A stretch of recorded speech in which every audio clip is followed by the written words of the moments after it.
সব তেলাতেলি বাদ দিই, আসল কাহিনী কি এটা কর। এই বেটা, পাশা কাউকে তেল দেয় না, পাশারে মানুষের তেল দেয়। চাকা কাহিনী কি ভাইয়া? কোনো কাহিনী নাই। তুই আমার একটা ভারী অভিশাপ দিছিলি, তুই তুলে নিয়ে একটা হালকা পাতলা অভিশাপ দে, যাতে আমার কিছু না হয়।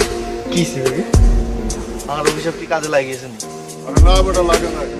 তোর মুখ তো খারাপ, একবার এক অভিশাপ দিলি আমার 3টা ব্র্যান্ডের জ্যাকেট চুরি হয়ে গেল। এটাও যদি লেগে যায়, অভিশাপটা ফিরালো। আচ্ছা বুঝছি ভাইয়া, আর অভিশাপ একটু হইলেও কাজে লাগবে মনে হয়। আরে হাসার কথা থাকবো, তাহলে আমি অভিশাপটা তুলিলাম। কাউকে কইস না, গত 2 দিন ধরে আমার গতিটা একটু কম কম হয়ে গেছে মনে হচ্ছে। ওরে বাবু রে, আর অভিশাপটা কাজে লাগিয়েছে ভাইয়া। দেখছেন নি ওই দিন চ্যালেঞ্জ হয়েছেন না, আর চ্যালেঞ্জ হইবেন নি আল্লাহ। আমি চ্যালেঞ্জে হাইরে গেছি, তুই অভিশাপটা তুলালাম। আচ্ছা ঠিক আছে, আমি অভিশাপটা তুলিলাম, কিন্তু আরে 2000 টাকা দিতে। এই বেটা, 2000 টাকা কে? কাবিলা ভাই, শুভ ভাই, বিজ্ঞানে মনে করছে আর সর আর মানুষ বিজ্ঞান শেষে গেছে ভাইয়া। আরে অঙ্কা 2000 টাকা দিতে, তাইলে আমি অভিশাপ তুলতাম।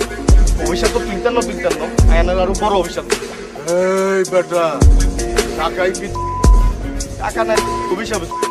আই আপনার অভিশাপ, আপনি আর পুরুষই দেখতেন না। এই বেটা, এই কি অভিশাপ দিলি তুই? এই শিবল, এই শিবল, অভিশাপ ফিরে এলো না শিবল।